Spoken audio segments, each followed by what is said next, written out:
Good morning, YouTube. Jason with Learn to Survive here. I'm sorry it's taken so long to upload videos, but I've been uh, dealing with some stuff and it's stressed me out. And then uh, while being stressed out, I haven't been taking care of myself properly. I haven't been sleeping as much as I should because I've had things to do and get straightened out and get figured out. Been gone a lot, not eating right, and then my kids who go to the public germ factory, or I'm sorry, I mean public school, brought home some plague. Um, I put them down for a couple days. He missed like one day of school, but it totally, with the stress and everything, knocked me off my feet. I'm still not 100%. I've still got sinus issues and a little remnants of a lung infection from it. But I'm getting better. Just last little bits being stubborn and hanging on. And then I find out we're going to take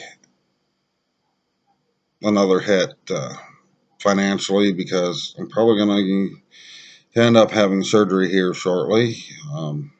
It'll lay me up for a couple weeks. But it's okay. We'll get through it somehow. We always do. Now, while I've been sick, I have been watching the videos that you guys have been putting out. Not been commenting a lot. Uh, but I have been watching, and I appreciate you guys making the videos. And one video I've been seeing made a lot the last couple weeks is a 3-knife challenge video. Now, I'm not going to challenge anybody, but if anybody wants to put out a video in response to this one, cool, I'll watch it. But so I'm going to do 3 knives here. The first knife is my everyday carry, and this is a simple trapper knife. It is a Schrade old timer. It is extremely sharp.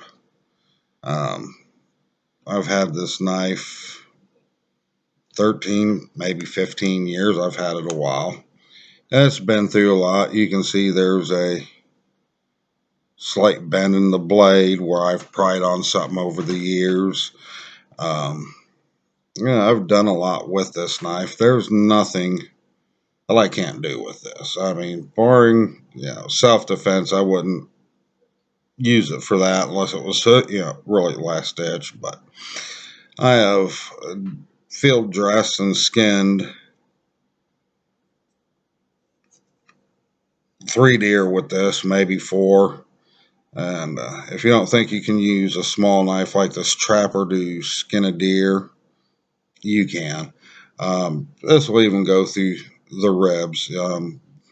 Once you're up that high, you got your fingers up in there. Because what I do is I take 2 fingers after making the initial surgical type cut. I keep my knife like that to protect the point from so you don't hit the gut of the deer and work my way up. You get to the ribs, you'll feel a little notch in there. You put that blade right in that notch and it'll zip right up the ribs on both sides, cutting that breastplate to get the lungs out. So, yeah, this is my good all around everyday carry and use knife. Second knife. I almost had this one as my most unique, but I have one that has a unique feature on it, a unique story, so I opted to use this one as my fixed blade. This is a Smith & Wesson uh, hostage rescue dagger um, type knife. As you can see, there is no edge whatsoever on this side, but this side is sharpened, which is very unusual for a knife of this type. But unlike other knives of this type, this one also comes to a very, very sharp point. It's what they call a needle point, um, and it is very thin, as you can see. So it is designed, thin with that needle point. It's designed like a needle point sword or French rapier sword. Thin with that point. This is a fighting knife. This knife is really not made for cutting. I mean, you can slash somebody with it and put a nasty cut on them, but it's not razor sharp or anything like that. This is made for piercing, and being thin to go up in between ribs into the lungs, into the heart, go in between other bones of the body uh, and get vital organs. I carry this one quite a bit when I go into the cities as a backup to my backup. So I would have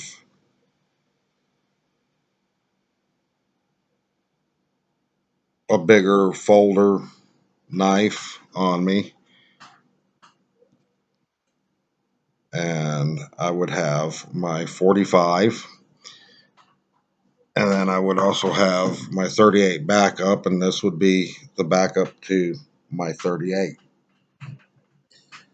Most unique knife would be this one here. It is a Medith lever lock. And what's unique about it is most lever locks, this lever here would sit up like this, but all the way flat against the uh, bolster here. And that would be your safety, and you flip it back like that would be your firing mechanism. This one's reversed, so as you're taking it out of the pouch or holster, you slide your thumb under it, and when you clear your holster, you're up here, you're ready to deploy the blade. This was designed by a Russian Spetsnaz, and it's not officially issued to any Russian troops, any Russian units, but many of the Spetsnaz do carry this. They've bought on their own as a backup. They work with, trust me on this, they work with many different knives, including um, an out of the side issued. You know what? I don't think they get issued an out of the side. I think they get issued the ballistic knife and a OTF, depending on what unit you're in. But many of the Spetsnaz do buy this and carry it themselves. There are several Russian units that issue these, even though they're not on their issue list. They're not provided by the government uh, per se, but their buying department will buy them and issue them. It's a very well made knife, and it's actually kind of heavy for the type of knife it is. But the story on that, that was given to me by a British SAS soldier, which is Special Air Services. They're the equivalent of our Navy SEALs, or the equivalent of the Russian Spetsnaz. They do a lot of hostage rescue and counterterrorism stuff.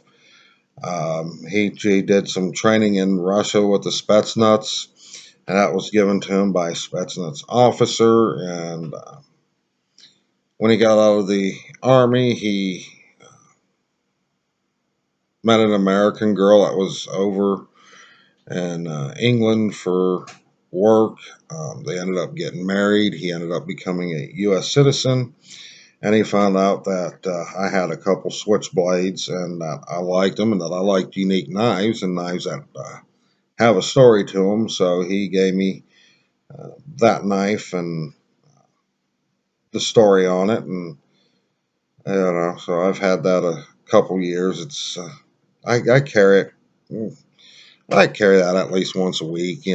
Just something different. I have that on uh, my belt, and its little sheath, and definitely will have that in my pocket still. But um, that's it for this video, you guys. It's going to be a very rough cold and flu season.